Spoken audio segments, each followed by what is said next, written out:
Hello दोस्तों, कैसे हैं आप सब। आज की हमारी कहानी है नालायक देवरानी। प्रिया शांति जी की छोटी बहू बनकर उनके घर आई थी। शांति जी की बड़ी बहू राधा की शादी 10 साल पहले शांति जी के बड़े बेटे संदीप के साथ हो चुकी थी और वह अब छोटे बेटे अखिल की शादी प्रिया से हुई थी। राधा के 2 बच्चे थे, एक बेटी और एक बेटा। शांति जी के पति 2 वर्ष पहले गुजर चुके थे। अच्छा भरा पूरा परिवार था। प्रिया को आए 2 महीने का वक्त बीत चुका था और एक दिन प्रिया ने शांति जी को बताया कि वह मां बनने वाली है। घर में सब लोग बहुत खुश हो गए।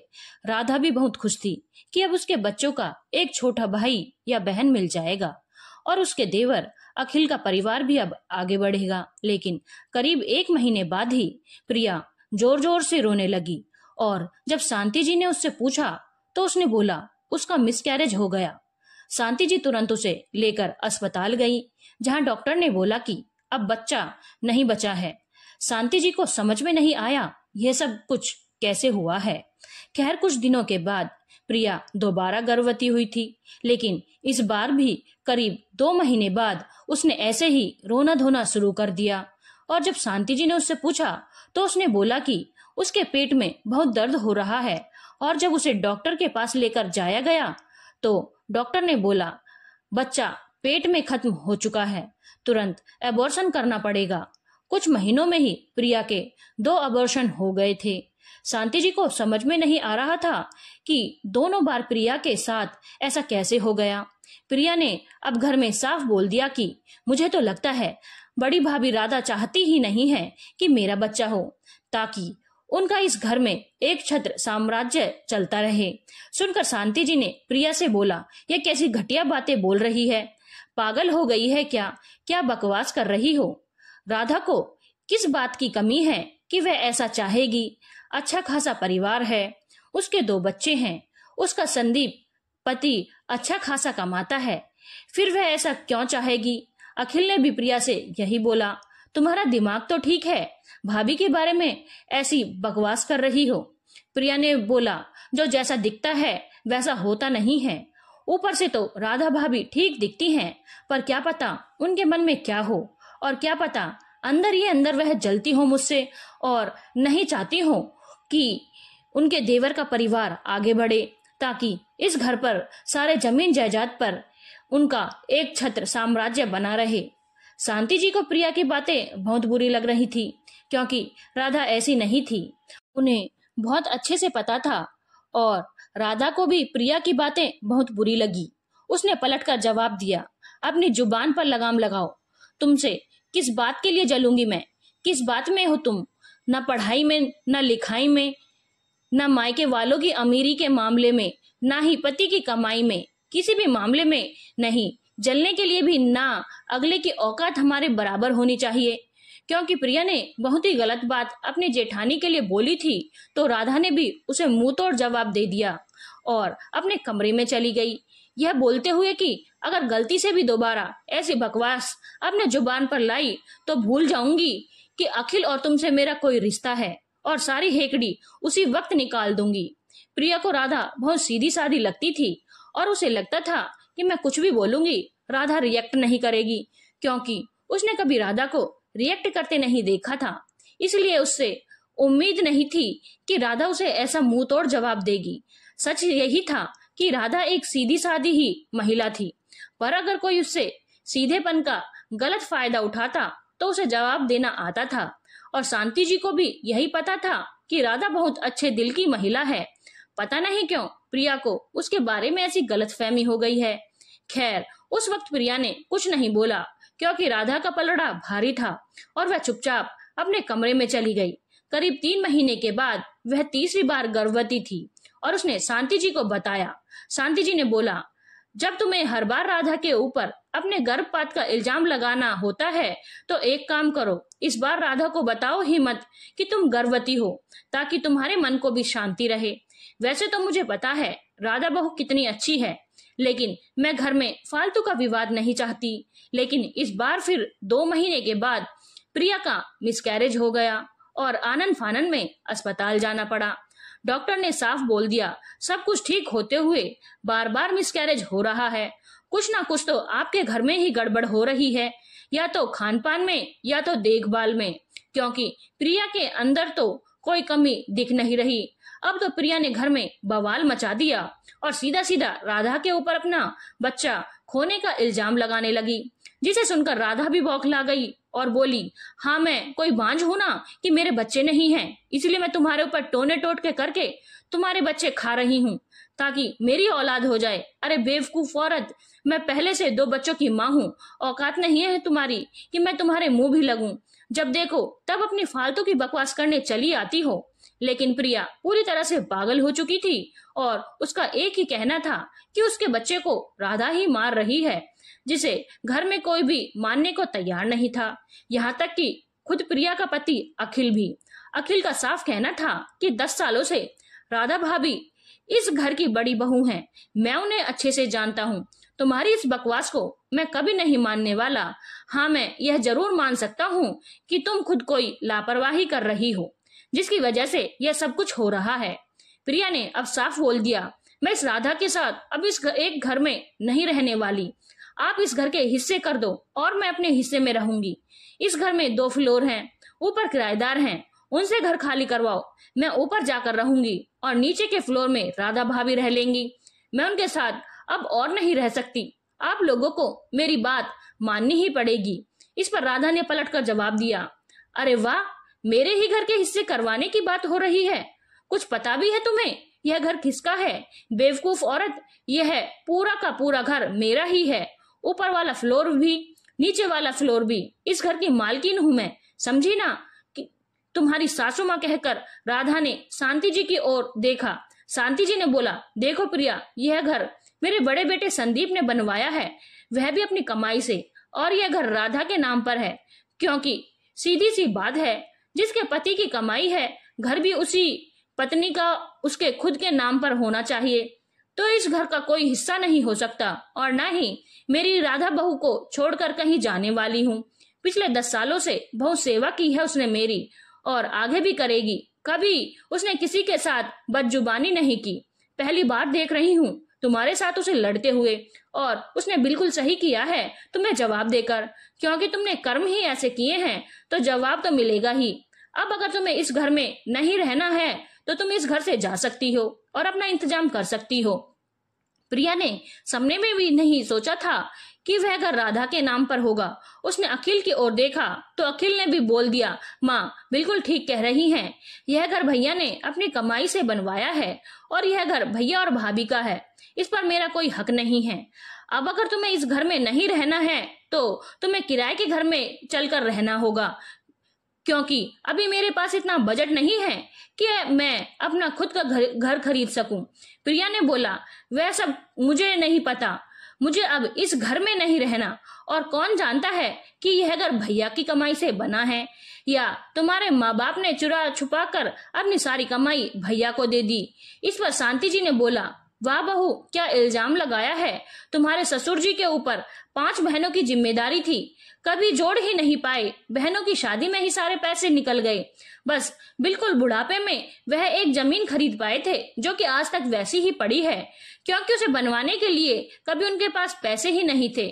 जब संदीप ने यह घर बनवाया था तो वह उसी जमीन पर बनवाना चाहता था, लेकिन तुम्हारे ससुर जी ने उसे मना किया था और बोला था कि वह जमीन तुम्हारी मम्मी के नाम पर है, तुम अपनी कमाई से घर बनाओगे, लेकिन उस घर का बंटवारा तो होगा ही ना, फिर फालतू में भाई भाई में लड़ाई होगी। इससे अच्छा तुम अपना अलग घर बनवाओ। और संदीप ने अपना यह घर बनवाया था, और आज मैं सोचती हूँ तुम्हारे ससुर जी ने कितनी होशियारी की बात की थी, नहीं तो जितनी तुम शातिर और बदजुबान हो कि कभी अभी यह घर उस जमीन पर बना होता तो पता नहीं तुम क्या गुल खिलाती। प्रिया को अब समझ में आ गया था कि हर कोई राधा की तरफ है, पर उसे यह नहीं समझ में आ रहा था हर कोई राधा का इतना दीवाना क्यों है। शायद राधा बहुत अच्छे व्यवहार की थी और पिछले 10 सालों से उसने सारा घर बहुत अच्छे से संभाल रखा था, जो हुनर प्रिया में बिल्कुल नहीं था, क्योंकि वह बहुत स्वार्थी थी। खैर, प्रिया ने अपनी जिद नहीं छोड़ी और वह अखिल के साथ एक किराए के घर में शिफ्ट हो गई। उस किराए के घर में शिफ्ट हुए 3 महीने ही हुए थे, लेकिन अब वह गर्भवती नहीं हो रही थी। तो एक दिन सासू माँ ने उसे ताना मार ही दिया, क्या बात है प्रिया, यहाँ तो तुम तुरंत गर्भवती हो रही थी, अब किराए के घर में गई हो तो गर्भवती क्यों नहीं हो रही। तो प्रिया ने बोला, यह सब कुछ अब मेरे हाथ में तो नहीं है, जब होना होगा हो जाएगा। शांति जी ने कुछ नहीं बोला। इसी तरह से करीब 8 महीने का वक्त बीत चुका था। प्रिया को उस घर से निकले। अब प्रिया को पता चल रहा था कि किराए के घर में रहने पर कितना खर्चा लगता है। अखिल की सैलरी का एक बहुत बड़ा अमाउंट किराए में निकल जाता था। इसीलिए प्रिया ने अब शांति जी पर दबाव डालना शुरू किया कि वह प्लॉट उसे दे दिया जाए, ताकि वह लोग उस पर अपना घर बनाकर रह सकें।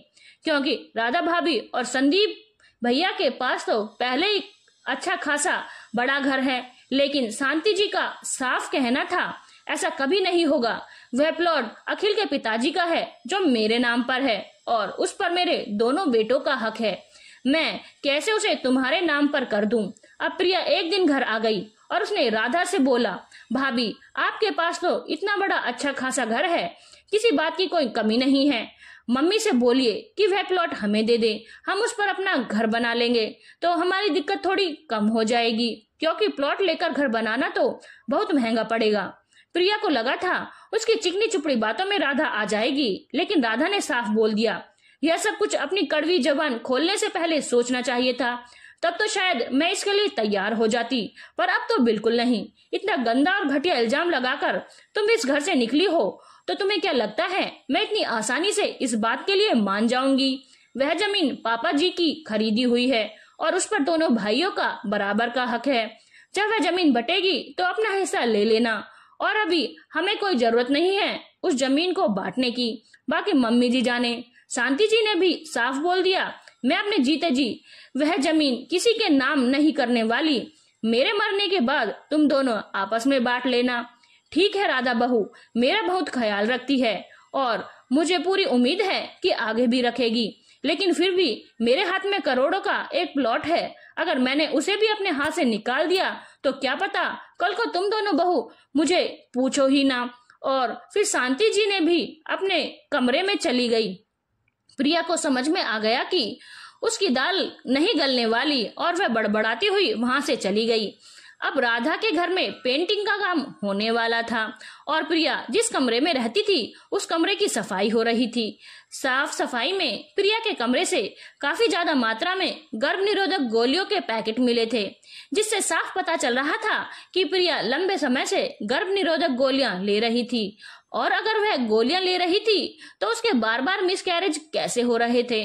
अब दोनों सास बहू का माथा ठनका और वह लोग उस डॉक्टर के पास गए जहां 3 बार प्रिया का अबॉर्शन हुआ था, और उससे साफ साफ बात की और बोला, देखिए डॉक्टर साहब, हमें सब कुछ पता चल चुका है कि हमारी बहू प्रिया कभी प्रेग्नेंट थी नहीं, इसके पूरे सबूत है मेरे पास, अब सारी बात आप साफ साफ बताइए, नहीं तो मैं पुलिस को बुलाऊंगी, और पुलिस जब दूसरे डॉक्टर से मेरी छोटी बहू की जांच करवाएगी तो खुद आपकी सारी कारस्तानी सामने आ जाएगी। अब डॉक्टर ने सारा सच बोल दिया और बोला कि प्रिया कभी गर्भवती नहीं थी, उसने हर बार मिसकैरेज होने का नाटक किया था। मुझे उसने पहले ही बता रखा था कि मुझे उसके अबॉर्शन का नाटक करना है, और मैंने वैसा ही किया। इस बात के लिए प्रिया ने मुझे अच्छे खासे पैसे दिए थे। हर बार मतलब साफ था, प्रिया कभी गर्भवती थी ही नहीं। फिर उसने इतना घटिया इल्जाम राधा के ऊपर क्यों लगाया। अब शांति जी और राधा सीधा प्रिया के घर पहुंची और उसे साफ साफ बोल दिया, प्रिया, हमें अब सब कुछ पता चल चुका है, तुम कभी गर्भवती नहीं थी, तो इतना घटिया इल्जाम तुमने राधा के ऊपर क्यों लगाया, सारी बात साफ साफ बताओ, नहीं तो तुम्हारी खैर नहीं। अखिल भी उस वक्त घर पर ही था।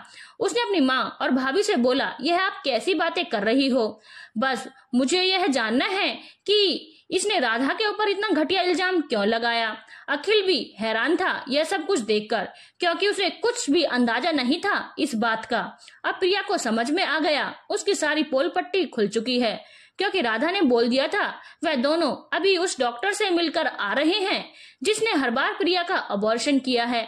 उसने सारी सच्चाई बता दी है कि प्रिया कभी गर्भवती थी ही नहीं। अब प्रिया इतना गंदा खेल क्यों खेल रही थी, यह तो प्रिया ही बताएगी। प्रिया ने बोला, मैं आप लोगों के साथ नहीं रहना चाहती थी, मैं अखिल के साथ अकेले अपने घर में रहना चाहती थी। इसलिए मैंने राधा भाभी के ऊपर इल्जाम लगाए ताकि मैं आसानी से उनसे अलग हो सकूं, क्योंकि अखिल कभी इस बात के लिए तैयार नहीं होते। बहुत ज्यादा प्यार करते थे वह आपसे और अपने परिवार से, इसीलिए मैंने आप लोगों से अलग होने के लिए यह तरीका अपनाया। और रही बच्चों की बात, तो बच्चा चाहिए किसे, अभी तो मुझे आराम करना है, उसके बाद बच्चों के बारे में सोचूंगी। लेकिन अलग होने के लिए कोई बहाना तो चाहिए था। बस गलती यह हो गई कि मुझे पता नहीं था कि वह घर राधा भाभी के नाम पर है। मुझे लगा मैं अपना हिस्सा लूंगी और आराम से अपने हिस्से में स्वतंत्र रहूंगी, लेकिन वहां पर गड़बड़ हो गई थी। और फिर आप भी तो एक अड़ियल बुढ़िया निकली, खाली प्लॉट रखी हुई है, लेकिन उसे भी अपने छोटे बेटे को दे नहीं सकती। लालची बुढ़िया हैं आप। प्रिया बहुत बदतमीजी से बात कर रही थी। अखिल ने एक जोरदार तमाचा प्रिया को लगाया और बोला, हिम्मत कैसे हुई मेरी माँ के लिए ऐसे शब्द निकालने की? तो प्रिया ने बोला, मुझे पता था तुम श्रवण कुमार हो, इसीलिए तो यह सब नाटक करना पड़ा। अगर तुम सही होते और अपनी पत्नी के बारे में सोचते तो मेरे एक बार कहने से ही अलग हो जाते। लेकिन मुझे पता था तुम्हें इन लोगों से अलग करवाना इतना आसान नहीं था, इसीलिए मुझे इतना नाटक करना पड़ा। अखिल को कुछ समझ में नहीं आ रहा था कि प्रिया इतनी नीच और घटिया हरकत कैसे कर सकती है, लेकिन राधा को बहुत गुस्सा आ रहा था और उसने एक जोरदार तमाचा प्रिया को लगाया और बोला, तो अलग होने के लिए मेरे ऊपर इतना गंदा और घटिया इल्जाम लगाने की तेरी हिम्मत कैसे हुई? तुझे अलग होना था तो हो जाती, लेकिन मेरे ऊपर इतना घटिया इल्जाम लगाकर अलग हुई। प्रिया को बहुत जोर का गुस्सा आ रहा था और उसने भी हाथ उठाया राधा के ऊपर, लेकिन उसका हाथ राधा ने पकड़कर जोर से मरोड़ दिया और बोली, गलती से भी दोबारा ऐसी गलती मत करना, वरना पता नहीं मैं क्या करूंगी। मुझे फिल्मों वाली सीधी सादी बड़ी बहू मत समझना, तुम जैसों की औकात में चुटकी बजाकर दिखा सकती हूँ। कहकर राधा ने प्रिया को पीछे की ओर ढकेल दिया और अखिल से बोला, अखिल भैया, पत्नी के मामले में आप बहुत दुर्भाग्यशाली हैं कि आपकी जिंदगी में यह मनहूस आ गई है जिसने पूरा घर परिवार तोड़कर रख दिया। तो भोगना तो आपको पड़ेगा ही। बस आपसे एक रिक्वेस्ट है, अपनी इस मनहूस बीवी को लेकर कभी मेरे घर में कदम मत रखिएगा। माँ से मिलने आना हो जरूर आइएगा, पर अकेले। और शांति जी ने भी बोला, पता नहीं वह कौन सी मनहूस घड़ी थी कि तुझे अपने घर की बहू बनाने का फैसला किया था मैंने। बेचारा मेरा अखिल, उसकी जिंदगी में तेरे जैसी घटिया औरत लिखी हुई थी, पर क्या कर सकते हैं, इसमें किसी का कोई दोष नहीं। अभी भी वक्त है, सुधर जा और अपना घर परिवार संभाल ले। कहकर राधा और शांति जी वहां से अपने घर के लिए निकल गई। प्रिया को भी समझ में आ चुका था कि उसकी हेकड़ी अब हर जगह चलने से रही, खास करके राधा के सामने, क्योंकि वह रिश्तों को लेकर चलने वाली एक समझदार महिला होने के साथ साथ अपने सम्मान और अपने हक की लड़ाई लड़ना भी जानती है। धन्यवाद दोस्तों। अगर आपको कहानी अच्छी लगी हो तो चैनल को लाइक, शेयर और सब्सक्राइब करना ना भूलें।